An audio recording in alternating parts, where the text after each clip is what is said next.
Current deposits जो है वो बड़े बड़े बिजनेसमैन का होता है। अब जैसे देखो नाम से ही पता चल रहा है, ओवर डिस्काउंट वर्ड क्यों आया, ठीक है, तो जब वो अपन दोनों चाबियां लगाते हैं ना तभी वो लॉकर खुलता है। गुड मॉर्निंग स्टूडेंट्स, तो आज से हम हमारा unit 2 macro economics class 12th की मनी एंड बैंकिंग का chapter number 2 commercial banks and central bank start करने जा रहे हैं। ठीक है, तो सबसे पहले जानते हैं कमर्शियल बैंक्स क्या होते हैं।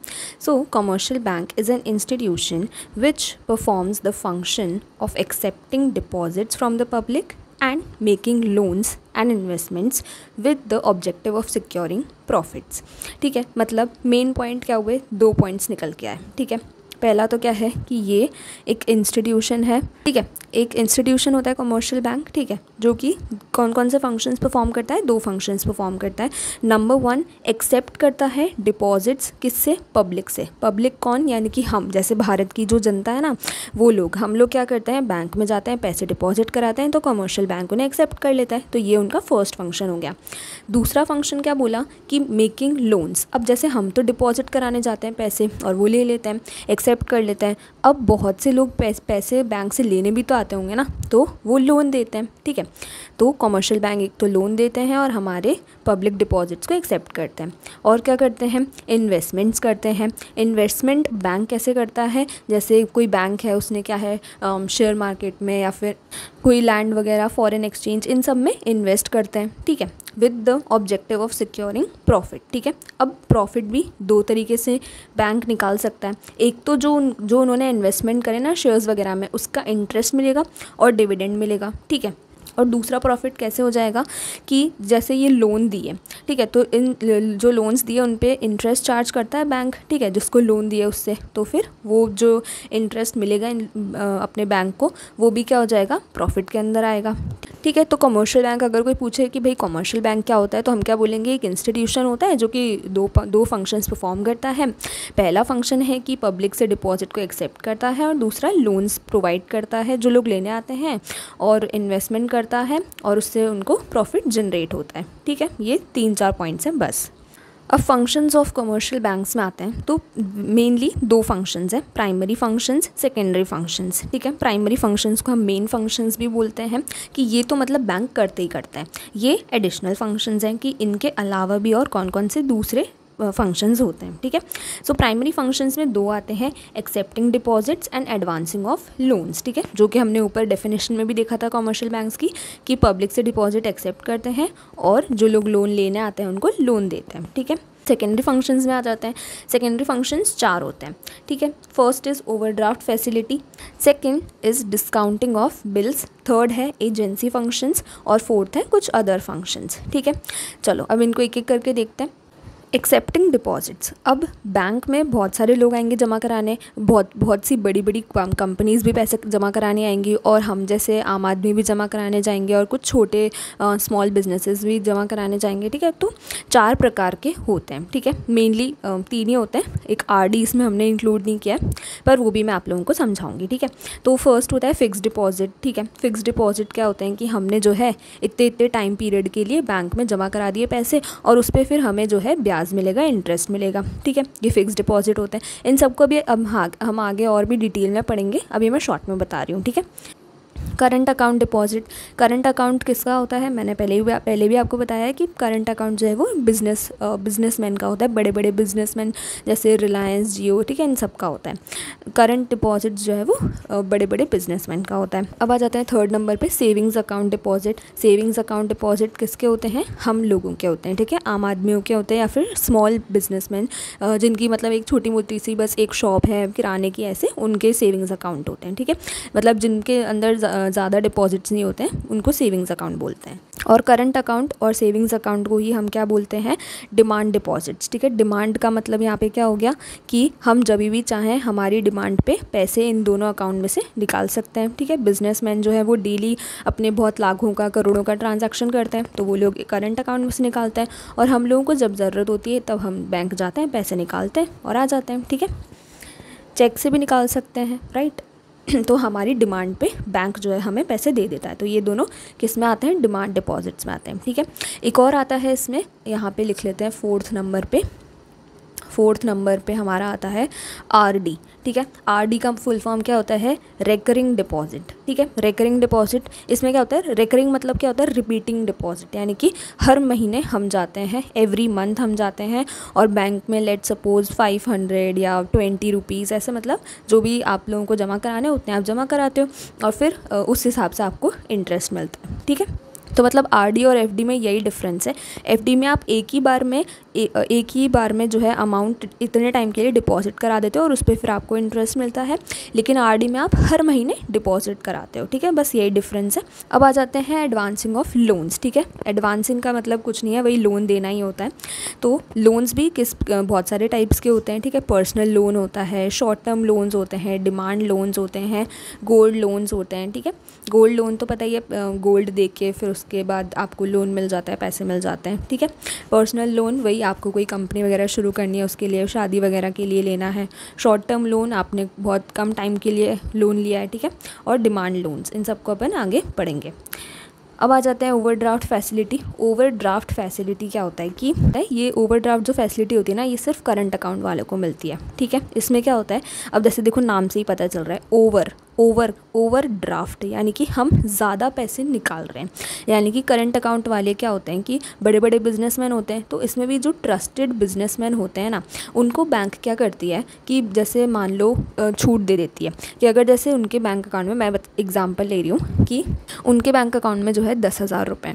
ठीक है, अब बैंक क्या करती है, उनको बोल देती है कि आप 50,000 तक का जो है अमाउंट निकाल सकते हो। लेकिन अब इनको तो जो करंट अकाउंट, जैसे कोई बिजनेसमैन है उसको सिर्फ 30,000 की ज़रूरत है, तो 10,000 तो उसके बैंक में है ही सही, वो निकाल लेगा और बचे हुए 20,000 भी वो निकाल लेगा। और लिमिट कितने की दे रखी है बैंक ने? 50,000 की। ठीक है, तो ये मैं आगे बताऊंगी अच्छे से, अभी शॉर्ट में मैंने बता दिया कि ओवरड्राफ्ट यानी कि जो करंट अकाउंट होल्डर्स होते हैं वो ज़्यादा विड्रॉ कर सकते हैं बैंक में से अमाउंट या फिर मनी। हालांकि अगर उनके बैंक में नहीं हो तो भी वो ज़्यादा विड्रॉ कर सकते हैं। ठीक है, बस यही होता है ओवरड्राफ्ट। चलो अब आ जाते हैं डिस्काउंटिंग ऑफ बिल्स। तो डिस्काउंटिंग मतलब क्या होता है कि कुछ डिस्काउंट पे और जल्दी से आपको पेमेंट दे देना। ठीक है, ओके। अब देखो ओवरड्राफ्ट फैसिलिटी, तो ओवरड्राफ्ट फैसिलिटी जैसे नाम से ही पता चल रहा है कि हम ज़्यादा निकाल लेंगे। ठीक है, बैंक में से ओवर यानी कि हमारे बैंक में जितने पैसे हैं उससे ज़्यादा हम निकालेंगे, ये बैंक हमें सुविधा देता है। और ये जो सुविधा है ये बैंक सिर्फ करंट अकाउंट डिपॉजिट वालों को ही देता है, यानी जो बड़े बड़े बिजनेसमैन होते हैं ना उनको ये फ़ायदा मिलता है, हमें नहीं मिलता। कि भाई जैसे मैं एक छोटा सा एग्जाम्पल ले लेती हूँ कि मान लो कोई करंट अकाउंट का बड़ी सी बिज़नेस, कोई करंट अकाउंट डिपॉजिट होल्डर है। ठीक है, कोई हम इसे फॉर्म मान लेते हैं, जैसे कोई ए बिज़नेस है। ठीक है, उसके बैंक अकाउंट में कितने पैसे हैं? 10,000 हैं। ठीक है, अब क्या हुआ, बैंक ने इनको बोल रखा है कि भाई आप जो है ओवरड्राफ्ट फैसिलिटी दे रखी है ना, तो बोल दिया कि भाई 50,000 तक का आप जो है ज़्यादा एक्स्ट्रा निकाल सकते हो, बस इतनी लिमिट है आपकी, इससे ज़्यादा नहीं निकाल सकते।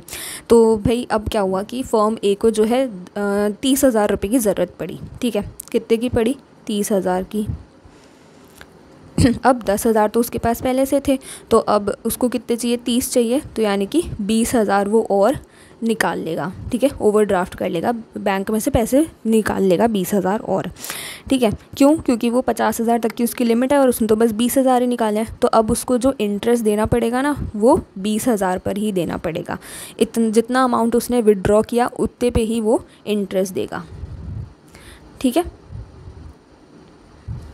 बस यही होती है ओवरड्राफ्ट फैसिलिटी। ठीक है, अब देखो दूसरा क्या आता है, discounting of bills. Discounting of bills जैसे नाम से ही पता चल रहा है कि कुछ ना कुछ डिस्काउंट पे जो है हमने बिल को जो है क्लियर कर दिया। ठीक है, तो अब देखो इसमें क्या होता है, तो देखो डिस्काउंटिंग ऑफ बिल्स में क्या होता है कि जैसे मैं अदिति हूँ। ठीक है, ये ए अदिति मैं हूँ। अब मैंने इस दूसरे इंसान से, जो इसको बी मान लेते हैं, ठीक है, तो ए ने बी से जो है मान लो कितने रुपए लिए? 10,000 रुपये लिए। ठीक है, ए ने बी से 10,000 रुपये लिए।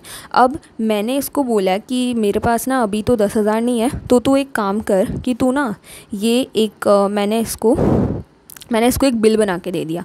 क्या बना के दे दिया? बिल बना के दे दिया, ठीक है। और उसको बोला कि इस पे मतलब मेरे सिग्नेचर वगैरह हैं और इसमें मैंने सब कुछ पूरा लिख दिया है कि ये बी इंसान आएगा और उसको आज जो है आप है ना 10,000 रुपये दे देना, ठीक है। तो ये क्या है? बिल्स ऑफ एक्सचेंज हो गया। इसको क्या बोलते हैं? बिल्स ऑफ एक्सचेंज मैंने बना दिया, ठीक है।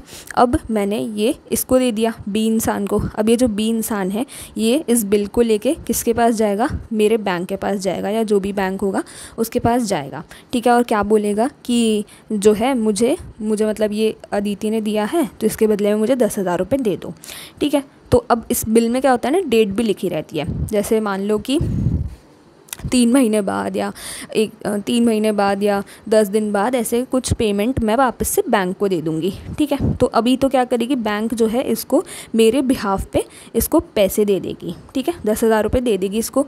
तो इसका काम तो हो गया। अब ये भी गया, ठीक है। अब क्या होगा? जब वो मैच्योरिटी डेट आएगी ना, मैच्योरिटी डेट आएगी, ठीक है, कितने महीने बाद? 3 महीने बाद। तब क्या होगा कि मैं बैंक को 10,000 रुपये दे दूँगी, ठीक है। तो बस यही होता है डिस्काउंटिंग ऑफ बिल्स। अब इसमें क्या होता है? डिस्काउंट वर्ड क्यों आया? देखो बैंक जो है वो क्या बोलेगा इसको कि देखो भाई मेरा भी तो कमीशन होना चाहिए ना, मैं तुम्हें फटाफट से 10,000 रुपये दे रहा हूँ तो मैं खुद का कमीशन तो काटूंगा ना। तो मैं इस 10,000 में से जो है 200 रुपये काट रहा हूँ, ठीक है। तो 10,000 माइनस 200 कितना हो गया? 9800। तो बैंक जो है ना इसको 10,000 रुपये नहीं देगी, वो उसको 9800 देगी। और ये भी राज़ी हो जाता है कि चलो ठीक है, क्योंकि मैं 3 महीने तक का वेट तो कर नहीं सकता, क्योंकि वो ए तो दे नहीं रहा मुझे पैसे, ठीक है। तो मैं क्या करता हूँ कि 9800 में ही मान जाता हूँ और 200 रुपये हाँ बैंक रख लो तुम, कोई दिक्कत नहीं है मुझे। तो ये ऐसे बोलता है, ये ऐसे बोलता है, ठीक है। तो ये इसलिए यहाँ पे डिस्काउंटिंग ऑफ बिल्स वर्ड आया है। डिस्काउंट यानी कि बैंक जो है कुछ ना कुछ डिस्काउंट पे इसको पैसे दे देता है, और जो 200 रुपये वो क्या है? बैंक के कमीशन है, ठीक है। चलो अब आ जाते हैं एजेंसी फंक्शंस। एजेंसी मतलब पता ही है कि हमारे बिहाफ पे कोई काम कर रहा है। जैसे एजेंट बोलते हैं ना हम, कि मतलब हमारे बिहाफ पे कोई और वो काम कर रहा है। जैसे मुझे मतलब कोई मकान ख़रीदना है तो मैंने किसी एजेंट को उस काम पे लगा दिया कि तुम मेरे लिए मकान ढूंढते रहो, मैं बस पेमेंट कर दूँगी, ठीक है। तो वो मेरा एजेंट हो गया। तो वैसे एजेंसी फंक्शंस यानी कि बैंक जो है हमारे बिहाफ पे या बड़े बड़े बिजनेस फर्म्स के बिहाफ पे जो है ये इतने सारे फंक्शंस परफॉर्म करती है, ठीक है। कौन कौन से फंक्शन हो गए? Purchase and sale of securities. Securities मतलब वही शेयर्स वगैरह, ठीक है। टैक्स कंसल्टेंसी, ये काम भी करती है बैंक। प्रिजर्व विल को प्रिजर्व करती है। विल क्या होता है कि मतलब जैसे कोई इंसान है वो मरने से पहले क्या है, उसने क्या किया कि एक पूरी मतलब विल बना दी, एक पूरा डॉक्यूमेंट बना दिया। उसमें सब कुछ लिख दिया कि मेरे मरने के बाद इस इंसान को ऐसे ऐसे मेरी ये सब प्रॉपर्टी शेयर्स वगैरह डिस्ट्रीब्यूट कर देना। तो उसमें क्या होता है, वो इंसान किसी पे ट्रस्ट न करे तो वो बैंक का नाम लिख देता है, फिर बैंक जो है ऐसे ऐसे उनके बच्चों में वो पैसे बांट देता है, ठीक है। तो बैंक ये काम भी करता है, प्रिजर्व करके रखता है विल को। पेमेंट कर देता है हमारे बिहाफ पे, बैंक किसी को भी पेमेंट कर देता है, बस हमें एक फ़ोन करने की देरी है। या फिर हम चेक भी बोल सकते हैं, चेक वगैरह देते हैं। तो वो इंसान बैंक जो चेक है वो बैंक को दे देता है और बैंक उसके बदले में उसको पेमेंट दे देती है। तो बैंक ने हमारे बिहाफ पे पेमेंट कर दिया, ठीक है।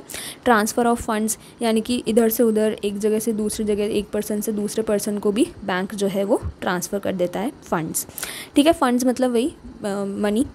और अदर फंक्शंस में आ जाते हैं हमारे लॉकर फैसिलिटी या फिर चेक्स वगैरह, ये सब, ठीक है। कि बैंक जो है वो चेक इशू करता है ना। चेक पता ही है अपन सबको कि जैसे मुझे किसी इंसान को पैसे देने हैं तो मैं उसे कैश में ना देके मैं उसे एक चेक बना के दे देती हूँ और उसमें मेरा साइन कर देती हूँ। तो फिर वो उस चेक को लेके जाता है बैंक के पास और फिर बैंक उसे पैसे दे देती है, ठीक है। चलो लॉकर फैसिलिटी अपने को पता ही है। हमारे जो मतलब जो बैंक होता है ना, आप लोग गए हो उसमें, मैं गई हूँ। उसमें क्या होता है कि ना जो बैंक होता है ना उसमें नीचे बेसमेंट में जाके है ना एक मतलब ऐसा खुफिया सा रूम होता है, ठीक है। वहाँ पे ना एक बहुत बड़ा सा एक ना वो होता है, रुको मैं बताती हूँ ड्राइंग करके। हाँ तो बैंक में क्या होता है ना कि नीचे मतलब बेसमेंट में जाते हैं ना, तो उसमें ना एक मतलब बहुत एक बड़ा सा रूम होता है, उसमें ना एकदम ऐसी मोटी मोटी सी दीवारें होती है, ठीक है। तो उसमें क्या होता है कि अंदर जाते हैं, मतलब एकदम ठंडा सा चिल्ड रूम हुआ रहता है वो, ठीक है। और उसमें ना ऐसे मतलब एक बहुत बड़ा सा वो होता है, इसमें ना ऐसे बहुत सारे छोटे छोटे से है ना ऐसे लॉकर से होते हैं, ठीक है। और उसमें ऐसे नंबर लिखा होता है, जैसे 501 502 ऐसे करके नंबर लिखा हुआ होता है ना। तो बहुत मतलब वो लोहे के लॉकर होते हैं वो, है ना, आयरन वगैरह स्टील वगैरह के। तो वही लॉकर फैसिलिटी हो गई। इसमें आपको जो भी अपने गोल्ड रखना हो, ठीक है, बहुत से लोग मनी भी रख देते हैं, कोई मतलब होम मतलब घर के कागजात वगैरह वो सब रखना हो तो आप यहाँ पे सिक्योरली रख सकते हैं, ठीक है ना। इसमें क्या होता है कि सिक्योरिटी ऐसे होती है कि जैसे अभी जैसे मतलब मैं गई बैंक में, ठीक है, मैंने बोला कि मुझे ना लॉकर में से ना वो मेरा ना जो गोल्ड रखा है ना वो निकालना है। तो वो कहते हैं कि अच्छा ठीक है, वो एक रजिस्टर निकालते हैं, उसमें मेरा नाम लिखती हूँ मैं, इधर साइन करती हूँ, इधर डेट लिखती हूँ, है ना, ये सब करके फिर उसके बाद हम वो खुफिया रूम में जाते हैं नीचे। उसके बाद जो जैसे मान लो मेरा जो लॉकर नंबर है वो 501 है, तो उसमें क्या होता है ना कि ऐसे होता है वो, तो एक चाबी उसमें जो रहती है वो मेरे पास रहती है, ठीक है, एक चाबी तो मेरे पास रहती है और एक इधर एक और होल होता है और एक चाबी जो है वो बैंक की लगती है, ठीक है। तो जब वो अपन दोनों चाबियां लगाते हैं ना तभी वो लॉकर खुलता है, ठीक है। अगर मतलब कोई भी एक चाबी से खोलोगे ना तो वो नहीं खुलेगा, ऐसे होता है, ठीक है। तो मतलब ये है बहुत ही ज़्यादा सेफ़ होता है, ठीक है। तो ये लॉकर फैसिलिटी होती है। अब अपन इन सब को जो है बहुत ही डिटेल में अच्छे से स्टडी करते हैं।